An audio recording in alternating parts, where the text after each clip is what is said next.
Welcome to Canadian Justice. I'm Christine Van Geyn, and today we're talking about Canada's short-lived digital services tax, why it was introduced, what it was supposed to do, and why it was very quickly rescinded by the new Mark Carney government. Canada's digital services tax was introduced in 2024 as part of Bill C-59. It was supposed to impose a 3% tax on the Canadian revenues of large digital companies, such as streaming platforms, online marketplaces, and social media firms. The Trudeau government at the time claimed the goal of the tax was to ensure these companies paid their so-called fair share of taxes in Canada, and it was to apply retroactively dating back to January 1st, 2022. It targeted firms earning over 750 million euros globally, or at least 20 million in Canadian digital services revenue. But the tax triggered strong opposition, especially from the United States, which warned it could violate the trade rules under the USMCA trade agreement. President Trump threatened retaliatory tariffs, and in June, the Canadian government rescinded the tax, saying the move was needed to advance broader trade goals, effectively ending that short-lived and controversial measure.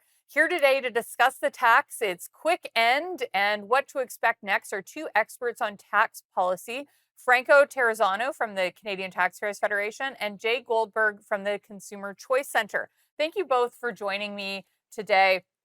Franco, maybe you can start. Can you walk us through how the tax was structured, what kind of services it targeted, and how it was actually calculated?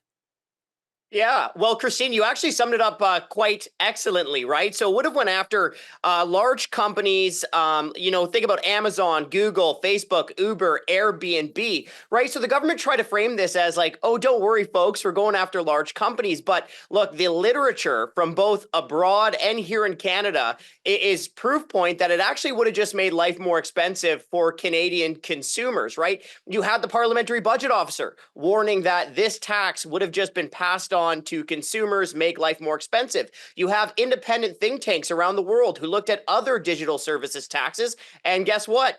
Made life more expensive in those countries. So, let me just say before going on, it's very good news that the government dropped this digital services tax. Okay, it's good news. It would have made life more expensive. It would have cost taxpayers billions of dollars. And of course, it escalated trade tensions with the United States. And Christine, as you know very well, it wasn't just the Trump administration that was pushing back against Canada's digital service tax. So too did the Biden administration. So, with this tax, Trudeau did two terrible things at once: make life more expensive and escalate trade tensions abroad.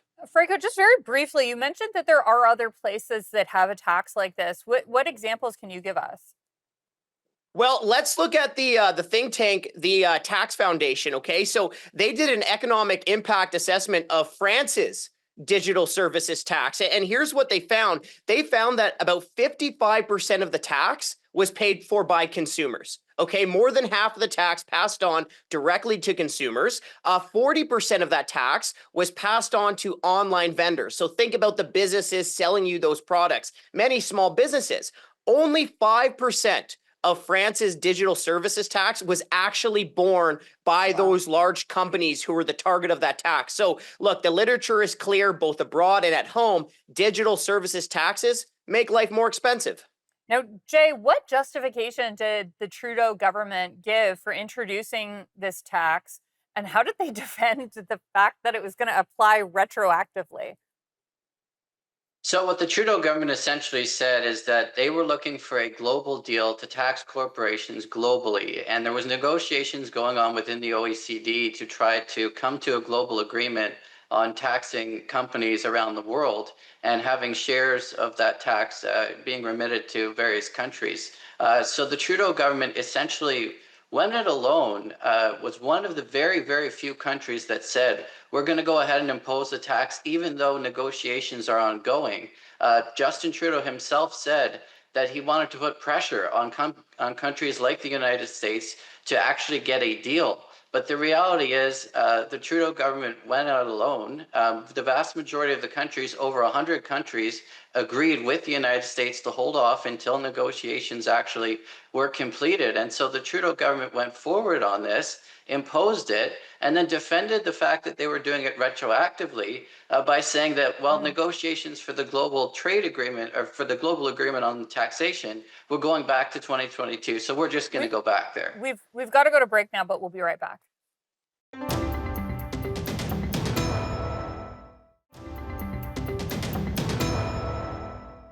Welcome back to Canadian Justice, where we're discussing Canada's short-lived digital services tax.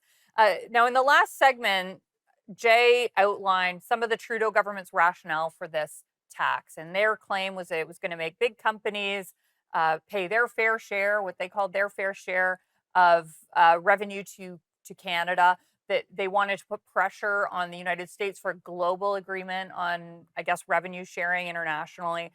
Franco, is there anything you want to add to that rationale that the Trudeau government put forward? And do you think there was maybe anything else at play in their decision to do this?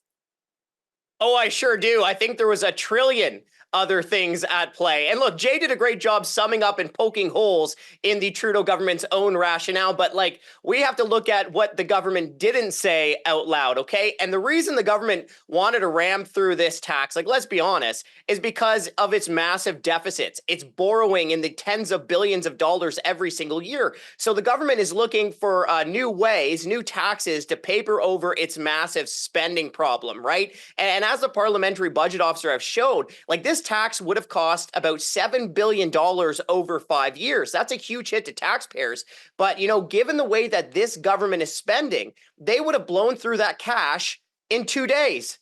Right? So not only would have this cost taxpayers billions of dollars, not only would have this made life more expensive for Canadians, but it wouldn't even fix the budget mess. So, you know, the government, as Jay pointed out, gave all these external reasons why it wanted to impose a digital services tax. But I think if we're all being honest with ourselves, the real reason internally is because the government is spending like crazy and it wanted more money from taxpayers to try to paper over its massive borrowing. Yeah, do you have anything to say to that, Jay? Especially because I don't think it's going to be different under the new government. I think there's going to continue to be a deficit under the Carney government. No, absolutely. And I think Franco's entirely right. There's a reason that Canada was one of the outliers, one of the very, very few countries that said, we're going to go ahead with this tax in advance, even though global negotiations are still ongoing, even though this is going to upset the United States, upset the Biden administration at the time, and now the Trump administration. Of course, they were desperate for cash, and all of these other countries agreed to hold off because their house was not as badly in order as we see here in Canada. You know, in the short time that it was in force, you know, I think, was it weeks? Was there any measurable effect from the tax, for example, on subscription models or on services offerings to Canadians? And if it had been kept in place, what might we have expected the effect to be, Jay? There was an effect. So Google and Amazon both, for their digital ads, imposed a surcharge because of this. And they actually imposed this surcharge last fall. So the tax came into place in 2024, but it wasn't going to actually be collected for the first time until June the 30th, 2025. And so that's why the government canceled it when they did, right before the first collection date. But Amazon's digital advertising, actually, they did impose, I believe it was a 3% surcharge, and they said it was specifically because of the DST, and Google's online advertising 2.5%. So absolutely it had that effect. And listen, but once the first collection happened, you would have seen more and more companies impose these costs on consumers because, as Franco said, it's very clear. The example in France is very clear. The costs are not borne by these big companies. The costs are borne in large part by consumers and then partially by these small businesses that use these platforms to advertise. So absolutely, that's exactly what we would have seen. We've seen what happened in France, and the government actually said that their tax here was modeled on the French and British examples. So the government itself is saying we're modeling ourselves after France. And in France, evidence showed only 5% of the tax was actually paid by these big corporations. Franco, do you think there was a risk that this tax could result in market distortions by, you know, selectively targeting some business models, digital businesses, and not others? It might push consumers in one direction or another. Yeah, I think that's always a risk when you're talking about government intervention into the marketplace. And of course, taxation is a huge form of government intervention in the marketplace. But, I think on one other aspect that hasn't been talked about nearly enough, in my opinion, is that it stifles innovation. Right? It drives up costs for businesses who rely on these like online marketplaces to reach consumers and reach consumers in a timely and both affordable manner. But look, I think if the government is going after these types of, online marketplaces, social media platforms, I think there's a real risk of stifling innovation. And, I don't need to tell you or your audience, but we all know that Canada is having a major productivity Hmm. crisis, a major innovation crisis, Hmm. and this tax would have just made those issues even worse. Yeah, great points. We've got to go to break, but we'll be right back.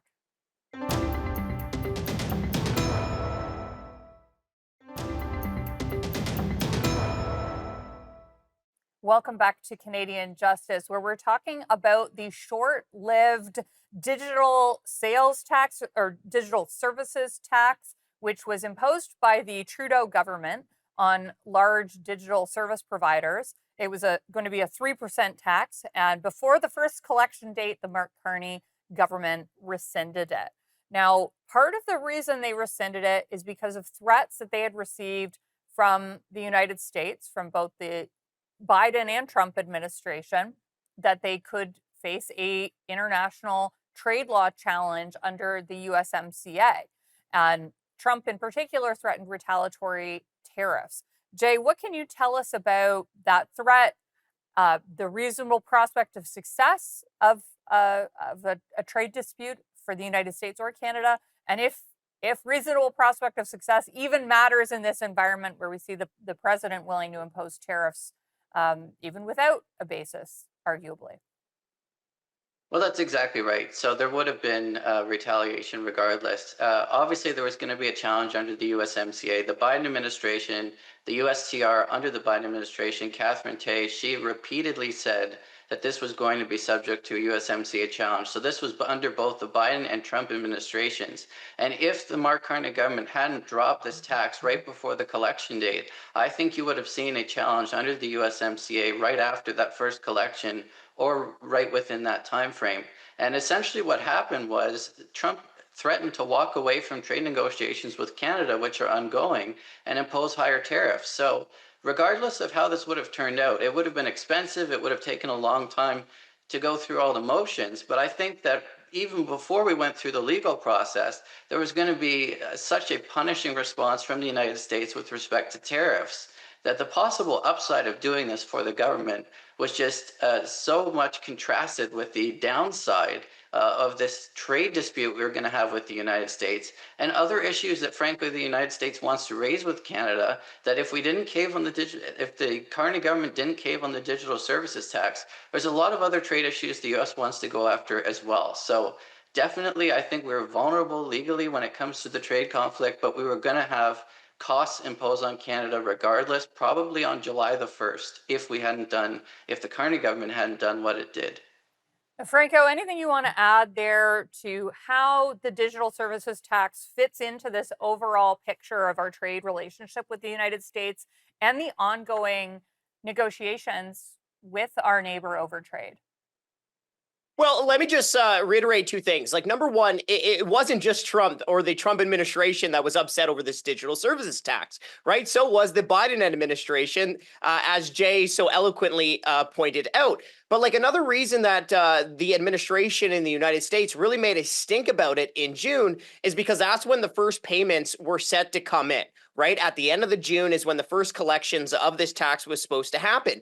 And another thing to remember here is that this tax was retroactive to 2022. Okay, so these So it was companies going were to going be to a have to really fork big over. first payment. The first payment was going to be massive. That's exactly it. That is exactly it. Okay. And, like, look, even the parliamentary budget officer in the report that I keep referencing pointed this out that a huge chunk of that $7 billion over 5 years would come in that first year. So, no wonder all these companies, no wonder consumers were worried about how this was going to impact them because not only are they paying this tax, but they're paying it retroactive to 2022 when the law or the tax wasn't even on the books. Like, talk about awful tax policy, right? Awful tax policy. It was retroactive. That's bad. It would make life more expensive. That's bad. And it wouldn't do anything to meaningfully fix the actual budget problems that the government of Canada and all Canadian taxpayers are facing. Franco, And do if you I may, know? it would Yeah, have. yeah, go ahead. Sorry, I was just going to say, Christine, this would also have been a major legal headache for the Carney government to defend the retroactive nature of the tax. So that would have been a big part of the stink raised by the administration as well. Franco, you said that some companies began collecting the tax from consumers, a year ago when it was first announced, but before the payment was actually due. Do you think that those companies are going to repeal those levies that they are charging consumers, or are we stuck with those higher prices now? Well, that's a really good question, and I think that's something that all Canadians are going to be keeping an eye out on for, right? But I mean, look, I mean, think it's the it's a lesson of good don't thing. impose these higher fees Yeah. because you might get stuck with them forever. That's 100% correct. And look, the reality is things are only going to get worse once those tax payments were actually to come due and as the tax would be in place years into the future, right? So things are Yep. only going to get worse. We've got to go to break, but we will be right back.